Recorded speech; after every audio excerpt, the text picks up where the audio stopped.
Okay, everyone. Welcome to the last lecture for human motor control and learning. Before we get started with the material, I just wanted to thank you all for working with me throughout the semester.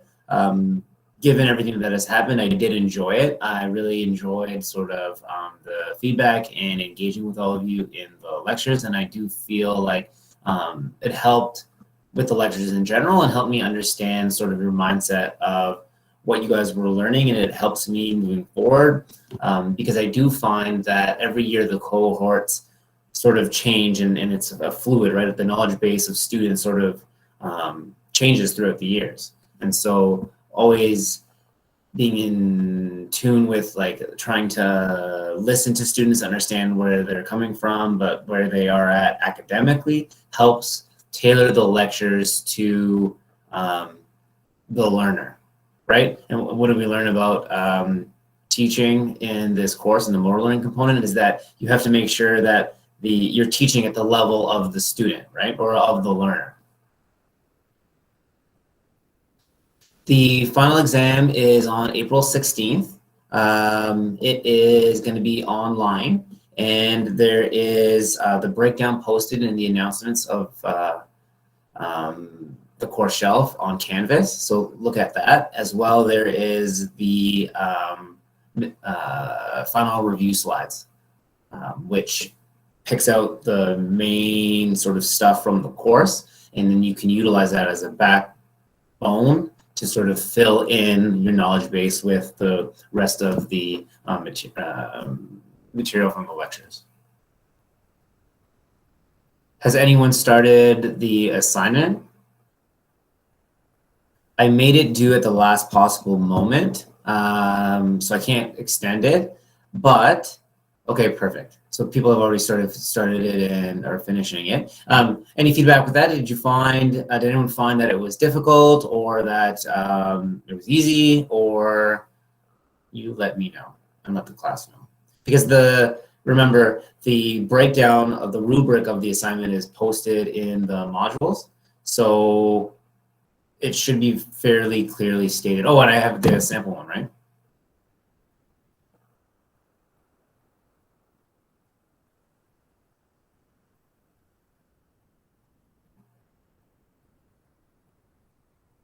Okay, good.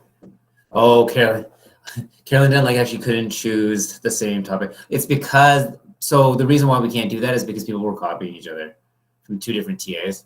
So I just tried to limit you all from getting in trouble. No one says it seemed daunting at first, but that it wasn't too bad. Remember, like, look at the sample, but the rubric is stated right there. So just go through and then sort of fill it in. Oh, it definitely happened, Carolyn.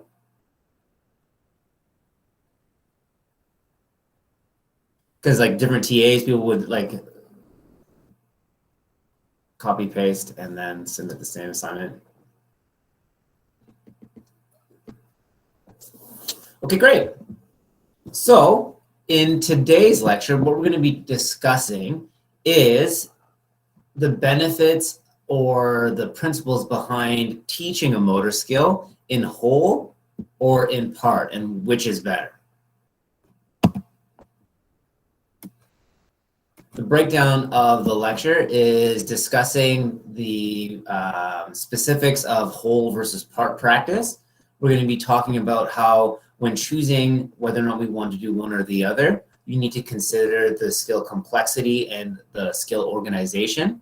We're going to be talking about how to break down a skill into different parts. And then we're going to finish up with talking about the benefits of mental practice. So let's first start talking about whole versus part practice. Now, consider teaching a motor skill. Think about a dance. When you teach someone a dance, do you teach them in parts, or do you teach them the whole dance from beginning to end? And why would be some, right, so parts. Usually people say parts. And so the question in motor learning research, is it better to have the learner practice the skill in entirety or in parts? And all of us are saying parts for a dance routine, but what are the variables behind which one is most beneficial and when, right? We're going to understand that there's benefits to either or both at the same time, but there's sort of specifics behind when each is best, right? And so the decision to practice a skill in whole or in parts is going to be based on the complexity and organization of a skill, and we're going to learn what those terms mean. So whole practice is defined as practicing a skill from the beginning to end, or sort of in its entirety. So that would be practicing a dance routine, as was our example, from beginning to end. Whereas part practice is a practice strategy that involves breaking up the motor skill into different components or different parts, and then practicing those individually. So our decision to do whole versus part practice is going to be based on the complexity and organization of the skill. Now, these terms are different than the term difficulty that was described in Fitt's law from the beginning of the course. Complexity, as a term, relates to the number of parts or components of the skill that require a high degree of information processing. So the parts, like how many parts or how many parts require significant attention, or it's sort of a way of describing the number of components of a motor skill that require a high degree of information processing or attention. So our dance routine example that we talked about just in the previous slide, would we say that would be complex or not complex? We would say that it's complex because it has many components that require high attention or high processing. Organization sort of revolves around the idea of the relationships among the components of the skill. So high levels of organization mean the different individual parts of the motor skill are highly interdependent. So they can't be very separated.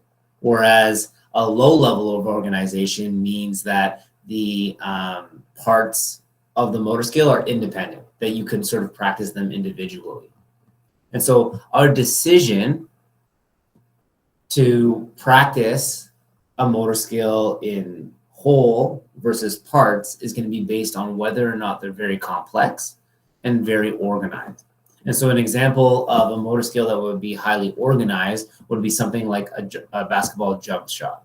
So if I was going to teach Pardis how to shoot a basketball jump shot, would I make you practice jumping, flicking your wrist, and then shoulder abduction individually, and then put the ball in your hand and say, now shoot it in the hoop?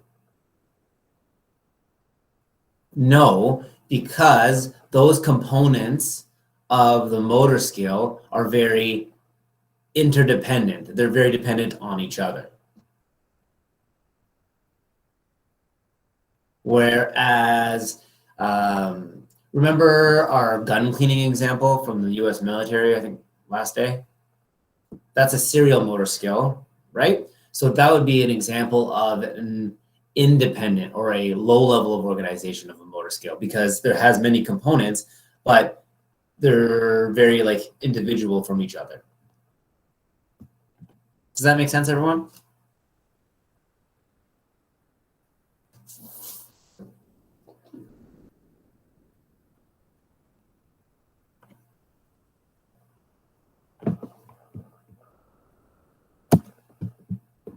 That make sense?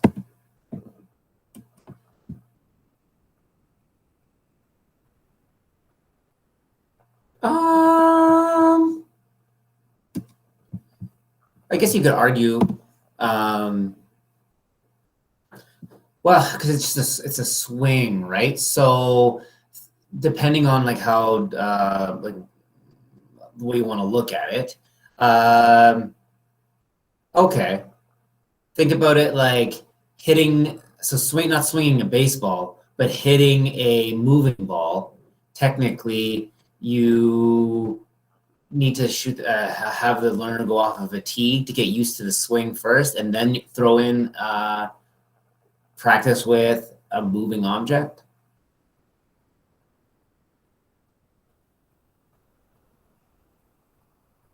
Yeah. So I would say it is. I would say it's a very quick, right? But so would you have someone practice just swinging and then throwing in their leg? Um, you tell me. Because with this course, especially the motor learning component, it's about principles, right? So you could technically argue in different ways as long as you sort of understand the principles behind it. Because the rules for choosing whole versus part practice when based on complexity and organization, if a skill is low in complexity, so there's not very many complex parts, and high in organization, meaning that all of the different components are interdependent, then you would practice the skill as a whole because it's simple and you can't separate the parts. Whereas if a skill is very complex and or the different components are independent of each other, you could best practice the motor skill in parts. Now it's a spectrum, so there's always going to be like somewhere on the spectrum where we would fall. Yes, that would be true. So as long as you can argue it. So based on considering complexity and organization, would you say that a baseball swing is complex, is organized, and therefore should it be practiced in whole or in parts?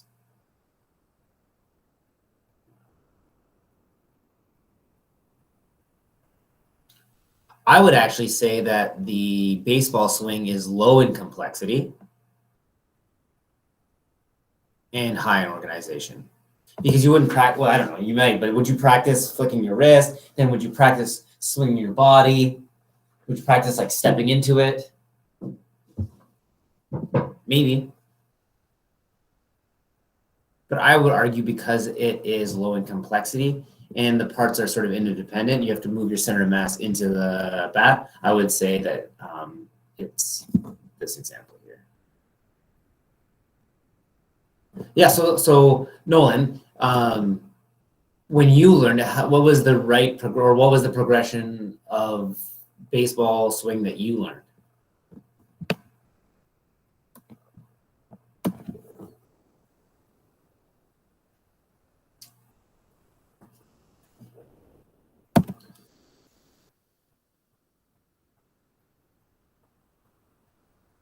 Yep, for sure. So Tyler's asking, is there skills that would be high and high? Of course. Learn how to load, then learn how to rotate. Really? So that's very interesting.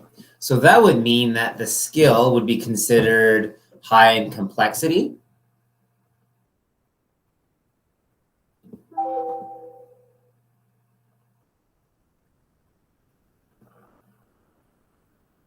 Because what you want to do is take, because we're talking about baseball right now. Well, we talk about any motor skill, and you just want to evaluate the organization and complexity of the skill we're evaluating, and utilize that to choose how to best teach. And remember, when learning, there's the way to initially start learning, and then you would modify that as it progresses, right?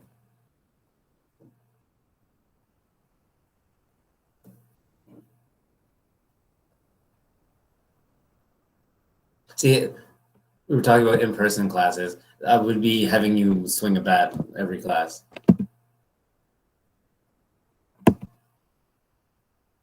A lot of the complex skills that we used as examples in previous years was a lot of like gymnast or dance routines. So I put this together. Sorry, I Googled it, found a link, and didn't put it together. I copy pasted, but I put this in the slides as I was putting together the slides to show you an example of breaking down motor skill into components.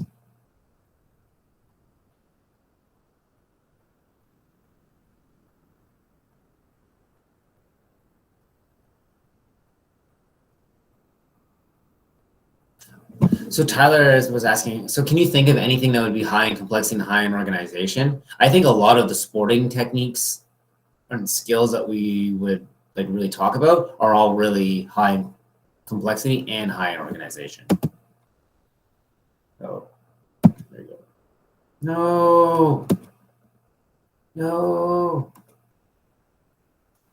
Did it crash? No.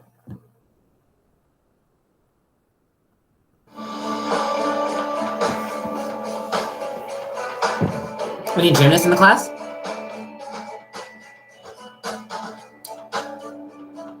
So I think that they're learning to use the uneven bars.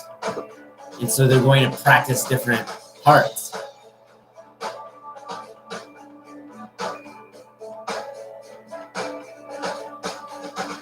Ah, look at those elbows. Ah.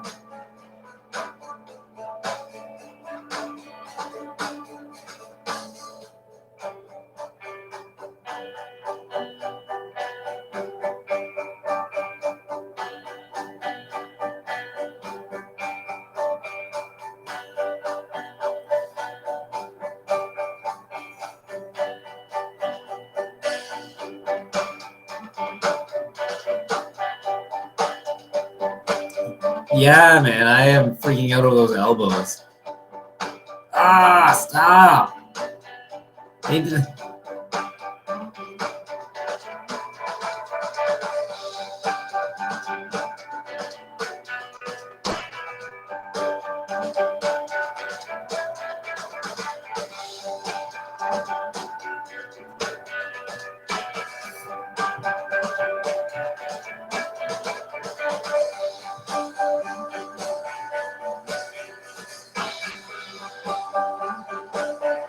I wonder how long of time this like progression lasted, like over how many practices.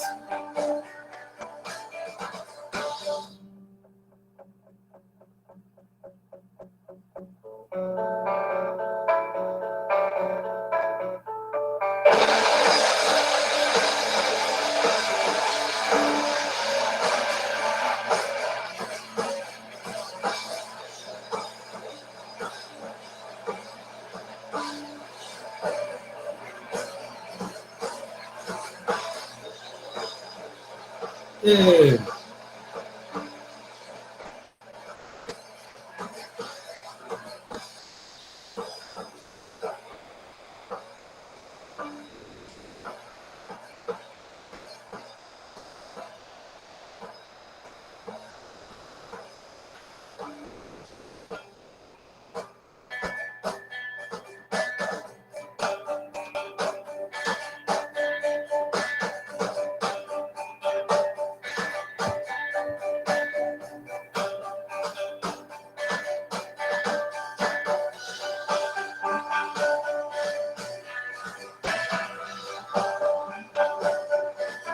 Okay.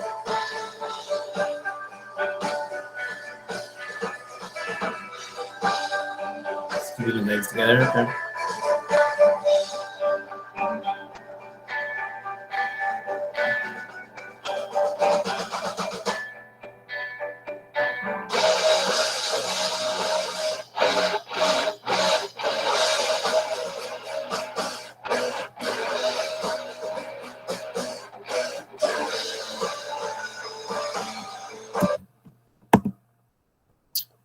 Any gymnasts in the class?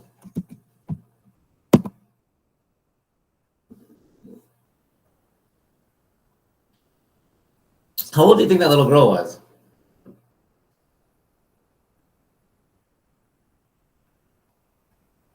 Dang. That's a lot of stress on a small child.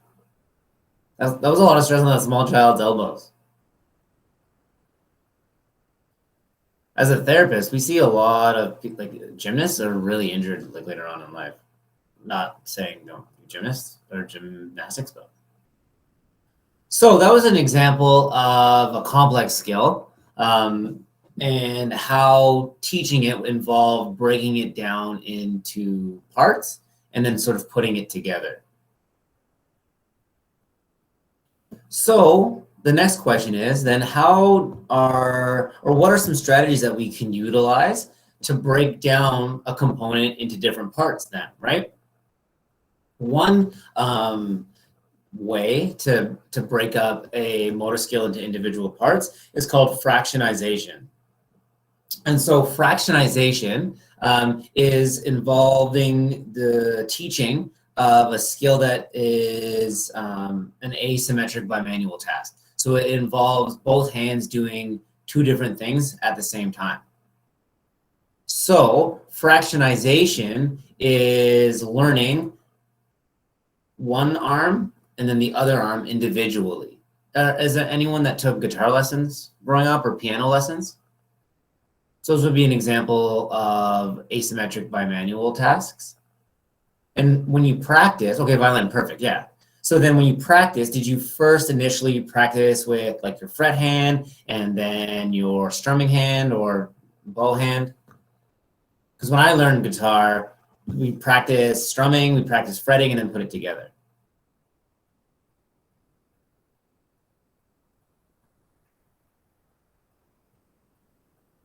And remember, with these strategies, it's not that you practice it in parts for the whole time. It's like there's a progression of learning, right? But this is initially how to start. So fractionization then is practicing the individual hands and then putting it together. Here we had an example of a asymmetric tapping task. So it was like a piano scale where they had to hit certain notes with each of the hands, but it was like one hand was every second beat, one hand was every 3 beats, and they had to follow certain notes. And so what they wanted to test was whether or not it was better to do both hands at once and learn that way, or if it was better to do individually. And interestingly, they found that the whole practice, so doing both at once, showed the greatest benefit. But like I said, that the argument with this study was that it's maybe about a progression. So maybe it is better to learn in parts or fractionate the movements initially and then put them together very quickly. Which, as an example of what Shane is saying, and for me with guitar, her with violin, is that you practice individually and put it together. If you try both hands at once when you're starting off, both hands start doing it. Really? Like saw motion, like this, like this.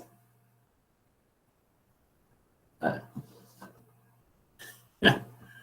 Well, there you go.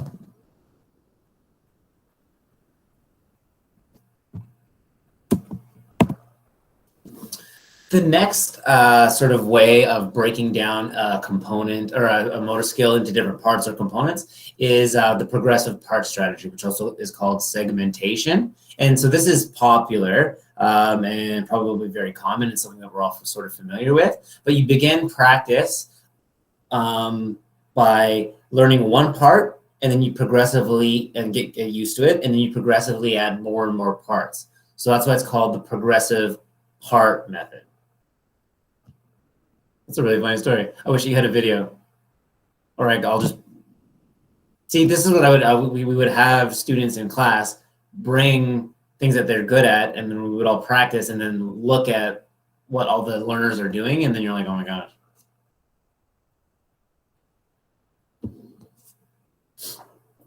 Do we all understand the progressive part strategy? This is probably one of the most common ways to do it, and it was exactly what we saw in the video with the gymnast. But the progressive part method allows for the utilization of basically both. So you're doing the part method and the whole method at the same time. Does that make sense, everyone?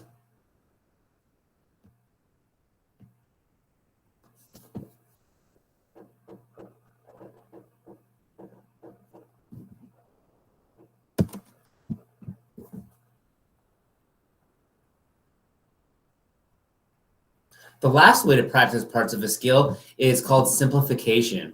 And so this is when you practice an easier variation of a skill before practicing the skill itself, because it allows for the learner to sort of be able to focus on certain components while removing some of the difficulty until they get used to those components.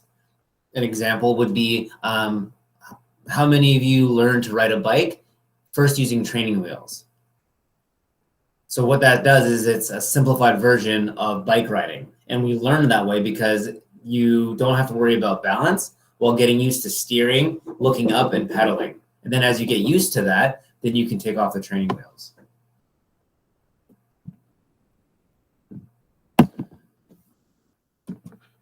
Can anyone else think of other examples of simplification methods in learning motor skills? 6 examples that I came up with were reducing objects difficulty. So swimming on the shell end. Yeah, yep, that would be an example.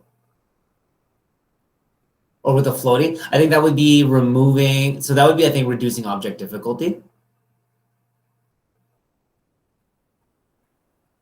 Because you're learning an easier version. I have an example. Does anyone remember learning volleyball? You first started off with the big yellow ones, and then you move into the regular size volleyballs. That was an example that I came up with. Yep, learning to skate with a chair. Practicing batting. With what Nolan was saying, like batting off of a tee first.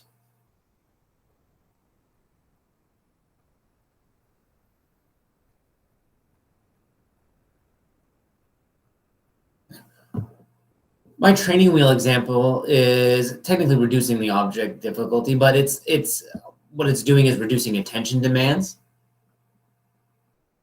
So you could do a simplified version to reduce the attention demands of a motor skill as you're learning. One example that I come up with is like walking assistance devices. So more from a rehab setting.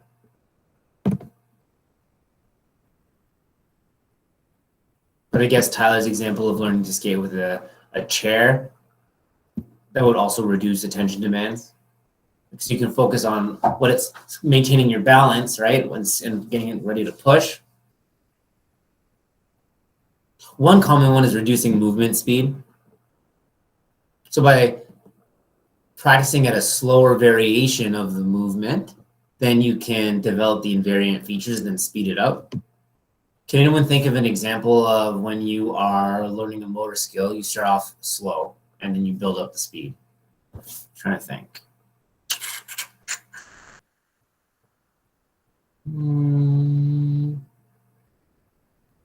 Oh, yeah, there you go.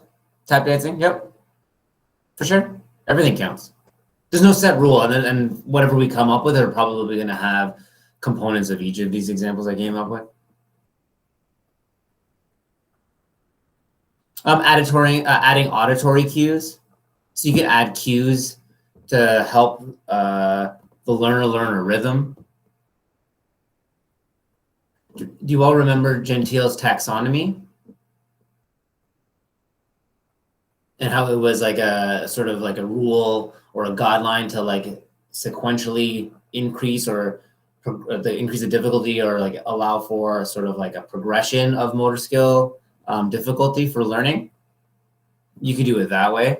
Do like harder and harder components each time. So technically, when you're learning to hit a baseball off of a tee is a closed skill, whereas if you're hitting it from a pitcher, it's an open skill. That's an example of a progression.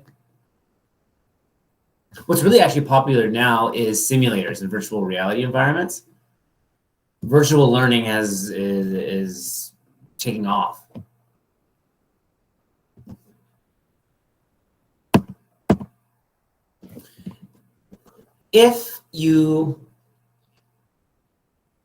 The study just showed that if you can't break something down or you're having difficulty breaking down certain components, knowing that initially part practice is beneficial, then what you can do is you can have the learner focus their attention on specific aspects. And so this was like a video game where it was like a ship, like a Space Invaders, where they had to go and fight aliens, I think. And so what they did was that the game, you can't break down, it was a game, right? So they couldn't say, okay, you can only just steer, only just shoot, or only just like land mines or whatever the game was. What they did was they had the individual learners, like separate groups. Okay, what we want to do is focus only on this component of the video game. And what it showed was that when they did that, the learners would get better in that specific thing. So point being that if you are having trouble breaking down a skill into components or into parts, or you just want a learner to really focus in on one part, you can have them focus their attention on that, and that will improve that component. Does that make sense, everyone?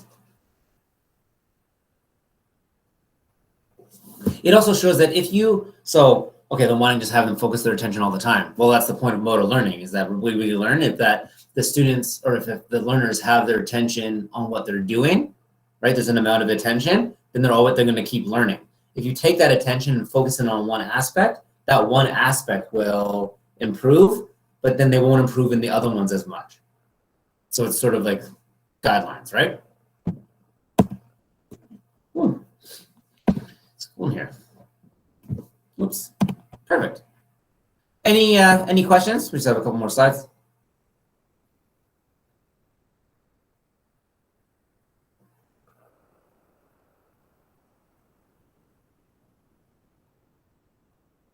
Because the last topic of the course is discussing the idea of mental practice.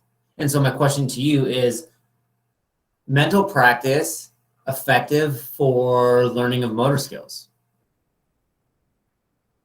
Do any of you practice imagery or before a game or a test or a skill? How do you practice in your head? The majority of us do, right? And so what research wanted to do was, well, is mental practice effective and a good strategy to add to motor skill learning? And so, as a definition, mental practice is the cognitive rehearsal of the physical skill in the absence of physical movements, technically, right? So some people, I don't know, like think about like a dance routine where you are doing the dance movements. That would technically be practicing the dance skill, so that wouldn't count. But this is mental practice. So no overt movements of the limbs. Is that beneficial? And when you're performing mental practice, you can do one of two things. You can be thinking about the cognitive or procedural aspects of the skill. So you could be thinking about you completing certain aspects of the motor skill that you want to learn, or you could be engaging in like visualization of you completing it, or you visually completing it externally, like imagining yourself as in like out of body experience. People probably do a combination of all of these. But if we can better understand the types of mental practice, then we can come up with rules of when it's beneficial and when it's not, for example, which is generally the way that research goes, right? So the research wanted to investigate the role of mental practice in the acquisition of motor skills, and then also in preparing or the preparation of a participant in a skill that they are already good at. And so what's the role and the benefits of mental practice in both? So learning a new skill and then preparing yourself for a skill or like for a test in a skill that you're already good at. And it's beneficial for both. What this study did was they started comparing, so this was a pegboard task. This is a rehabilitation task because they were doing this in a rehabilitation setting. And so what they wanted to look at was whether or not they could have people learn the pegboard task through mental practice, physical practice, and then percentages of each. So if you look at the groups, you have a group that was all physical practice, a group that was 75% physical practice, 25% mental practice, 50-50, 25 physical practice versus 75 mental practice, all mental practice, and then no practice at all. Okay? And so what this study showed was that obviously physical practice is the best, but if you look at the results of mental practice versus the control group of no practice, mental practice was better than no practice at all. And so when contributing or considering a rehabilitation setting, this was on stroke patients, but you could have mental practice in a rehabilitation setting before the patient is able to do physical movements, or it's not safe to do so yet. So it can happen very early in the recovery practice or in the recovery process. So maybe the point of mental practice is that you could start with it initially to better prepare and optimize the learning for when the patient is recovering. And then they can get into all physical practice. It's been expensive to do. It just takes the person telling them what to imagine. It can be done anywhere, and there's no safety risks, right? Which is very sort of important from a rehabilitation perspective. Any questions about that?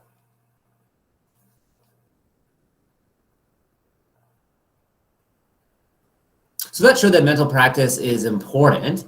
And what are some of the ways that people use mental practice? And the most common is imagery. And that's something we all talked about in the group chat just now.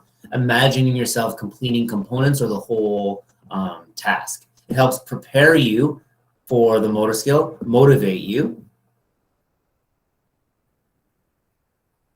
And we have an example. Like I feel like many athletes have different examples of them performing mental practice.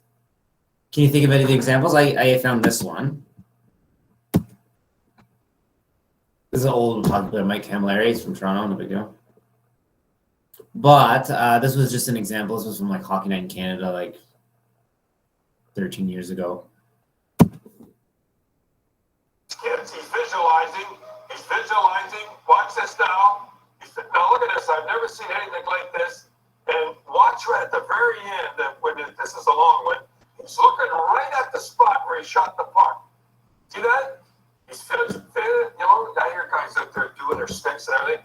Isn't that something? Whatever he's doing right. Now look at you looking at that spot again. Got that spot down perfect. You look at, see that? He's getting ready to just snap that puck like that. Bobby did this. Bobby would be in the dressing room. He would not go out. Bobby would be in the afternoon at 2:30 in the afternoon, getting ready for a 7 o'clock game, just like he's getting ready, not quite as early. But Bobby would do the exact same thing. Now watch, it's that spot that he was looking. Watch that spot. Boom. And he had another great spot with it before. And see that spot? That's his spot visualizing. I feel like a lot of us do that for preparation. Am I frozen?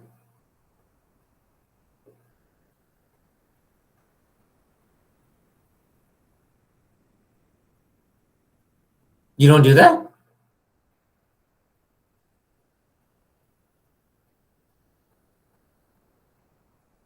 Oh, okay. I think the majority of us do imagery in some way, right? Imagining yourselves, because it can be motivational. It can hype you up. You can imagine yourself doing well. So it can be useful as a tool to prepare you, to motivate you to do well or hype you up, or it could be useful as a cognitive rehearsal, right? So in sort of like,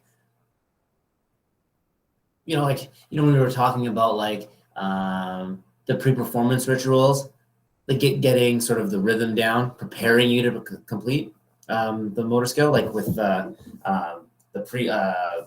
rituals before shooting a free throw or a golf shot. So mental practice can be motivational, and it can help with sort of cognitive rehearsal. So research then wanted to understand if we can divide or determine the different types of mental practice, then maybe we could develop a questionnaire to figure out what type of mental strategy would be best for different individuals, or you could sort of give you a baseline rating of what imagery ability you have and then how to improve it. And so that's where the research had went. But what do you think are some sort of reasons why mental practice would be beneficial? And I've listed some here. Can you think of anything? There's the neuromuscular hypothesis, which suggests that with mental practice, you can see EMG recordings in muscle activity. So it's like priming the neuromuscular system. There's the brain activity hypothesis, which suggests that in sort of rehearsing or with imagery, you are sort of rehearsing the brain activity that will be required during performance. And then there's the cognitive hypothesis that by practicing in your mind, you are continuing that trial and error and problem solving cognitive component. So in actuality, it's probably all true plus a little bit more. But can you think of any other reasons?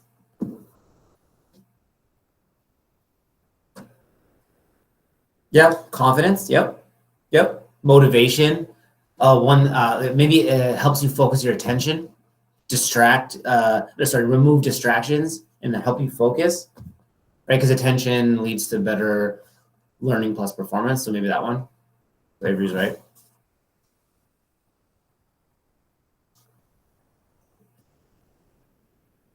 Maybe it helps prevent learning bad habits.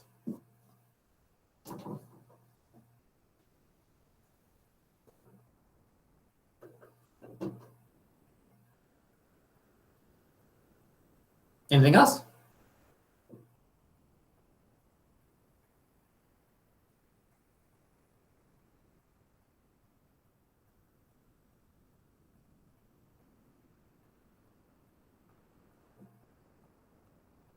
No? Okay, great.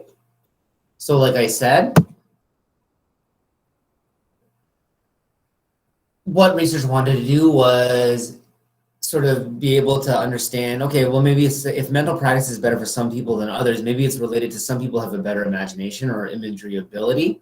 And then so if we could grade people on their imagery ability, maybe we could A, figure out who would be best for mental practice, or B, get those people that are poor at imagery to improve.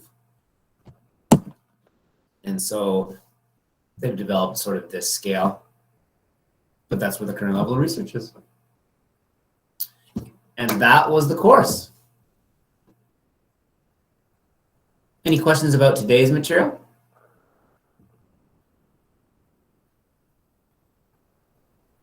I want you all to imagine yourself doing really well on the final, and also really well in life.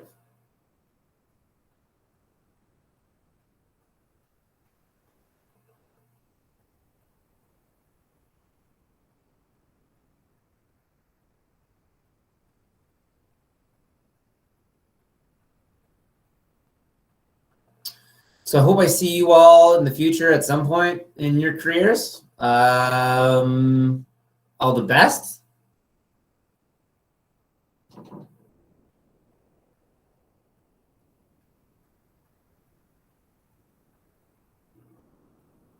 So if you need anything, just email me.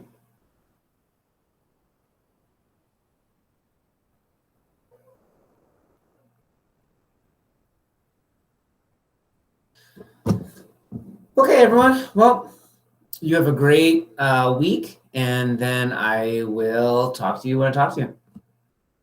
Bye.